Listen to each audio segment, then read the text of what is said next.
Here again are more examples of u-substitution, and some of them that are a little hard to recognize. One is when we have exponential forms. So let's suppose, let's just to the side here, keep this in mind. Let's suppose that f of x was e to the x. Then f evaluated at g of x, all right, each instance of x is going to be replaced by g of x, is e to the, this exponent of x will be replaced by g of x, e to the g of x. Notice this exponent on e is the inside function. So keep in mind, when you have e raised to some power, lots of times that exponent on e can be thought of as the inside function. So let's do this, and let's use this to calculate the antiderivative here. And so we'll let the exponent here is that inside function, so we'll let u be x squared, and then du dx is equal to 2x. So du is 2x times dx, it's that differential. All right, and now what I'm going to do is we'll do things just a little bit differently this time.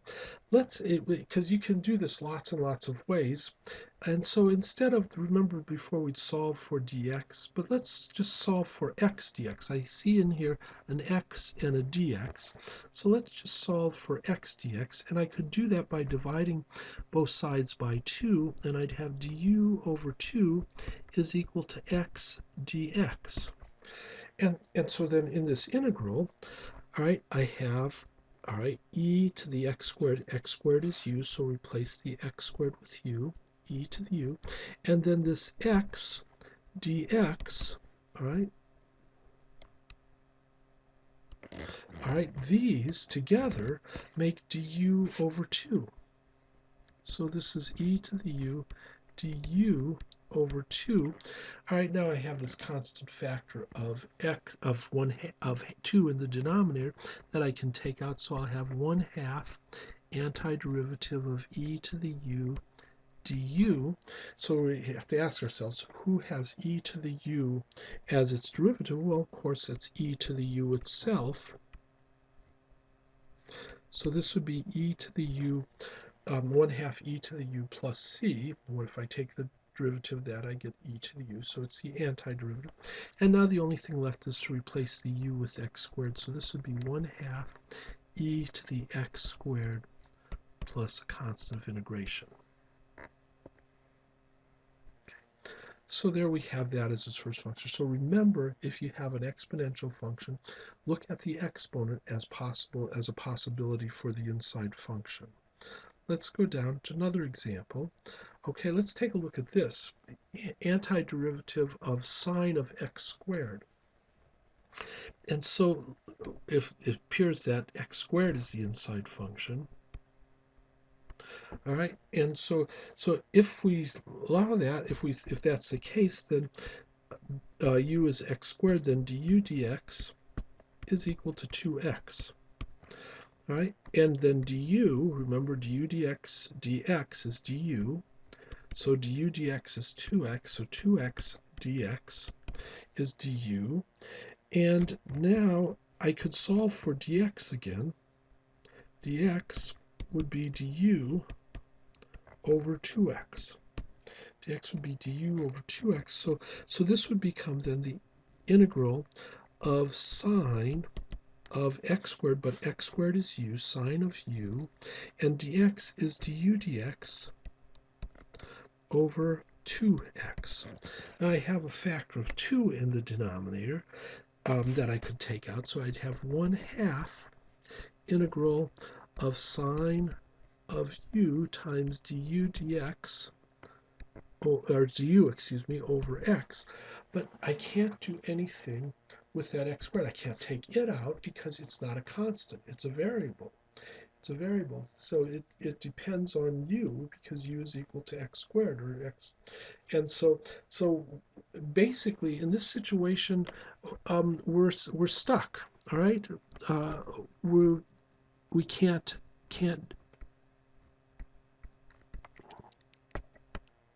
can't perform this integration, and it's basically because this x is left in there, and there's no way for us to get rid of it. So what I will say is, though, is an advertisement. If you stick around and take Calculus 2, all right, you'll see how you can estimate that antiderivative. And when I say estimate it, well, you might think, well, why would I want to estimate it? I would like an exact value. But if you think about it, a lot of functions that we deal with, in fact, sine that we deal with, is only an estimate. Our calculator will only give us estimates for that. In fact, our calculator is only an estimate. But on your calculator on a TI-84, it estimates it to about 14 places, significant digits of accuracy. So that's a pretty doggone good estimate. So we shouldn't, that's what will happen with lots of things in practice, that we'll have to use those very, very accurate estimates. Let's take a look at another example. Let's take a look at this. Another place where you can look for the inside function is in the denominator. Now this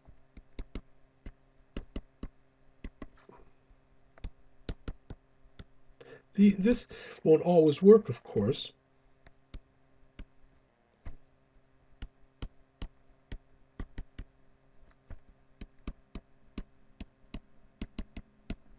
All right, but let's take a look. Let's try it out here. In this case, let's let u be the denominator, 3 plus cosine of 5x. Now notice, I notice especially this is nice, because if I take the derivative of cosine, I get something involving the sine of 5x. So this makes me think that this could be we could be successful here. So let's take the derivative of u. Du dx is going to be, well, the derivative of 3 is 0. The derivative of cosine, we'll have to use the chain rule. It'll be negative sine of 5x times 5. Negative sine of 5x times 5. And then, let's see, du dx times dx will be du. So du is going to be, I'll write this way, negative 5 sine of 5x dx. And then dx will be du divided by this negative 5 sine of 5x. So now I can replace it. This denominator, 3 plus cosine of 5x, was u. So this is going to be the integral of sine of 5x over u times dx, which is du over negative 5 sine of 5x. And the sine of 5x cancels, and notice we're only left with a fraction, so we're not in that shape before where we had a variable that we couldn't get rid of. I can take this negative 5 outside, and I'll have the opposite of 1/5 the integral of 1 over u du. Well, of course, what's that? When we anti-differentiate that, we get the natural log, remember, of the absolute value of u, all right, plus a constant, and that's going to be negative 1/5. The natural log of the absolute value of u was 3 plus cosine of 5x.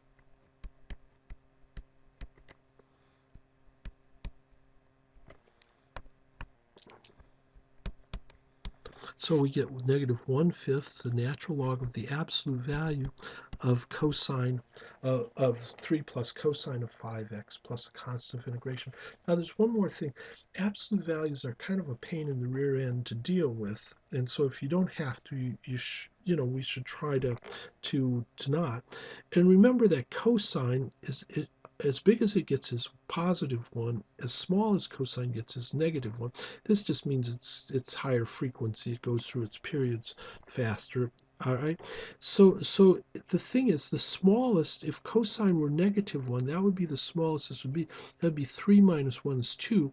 That's still positive. So this expression is never going to be 0. It's never going to be negative. So actually, since it's never going to be negative, these absolute value bars are not going to ever do anything, are not going to ever change signs on it. So we could forget them. All right. And that is because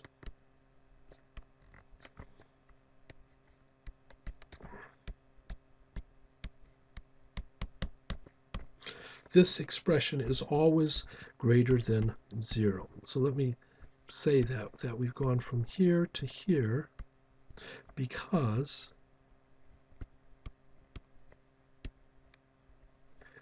3 plus cosine of 5x is always greater than 0. Okay, so that's absolute values will never be doing anything. Let's take a look at one more example. All right, let's take a look at this. All right, we have the integral of x sine of x squared. All right, oh, there's a composite function, x squared is the inside function, times e to the cosine of x squared. Oh, let's see, we have exponential. There's cosine of x squared. Remember the exponent, we can think of as the inside function. Which way should we do it? Well, let's see, if I took the derivative of sine of x squared, I get 2x cosine of x. All right, that's not any place where it's going to cancel. On the other hand, if I treated this as the inside function, if I take the derivative of cosine of x, I'd get negative sine of x times the sine of x squared times 2x. Well, I get something that looks like this that may cancel out. So I think that we've let cosine of x squared be the inside function. Remember, it's the exponent, and so that's a place to look for the inside function, but you can see that they might get a little bit harder to spot, and that's where the practice comes in. So the derivative of u is the derivative of cosine of x squared. We have to use a chain rule. That'll be negative sine of x squared times the derivative of the inside function. Okay, so times 2x. So then, excuse me, du is going to be negative 2x sine of x squared dx. And this might be one of those places where we don't solve for the whole thing. We might say, oh, I have x sine of x squared dx in here. And so I have x sine of x squared dx. So I'll just divide both sides by negative 2. And I'll have du over negative 2 is equal to x sine of x squared dx, which I have in here. So this is all these together are du over 2, and so this would be the integral of e to the u. All right, then these together are du over negative 2.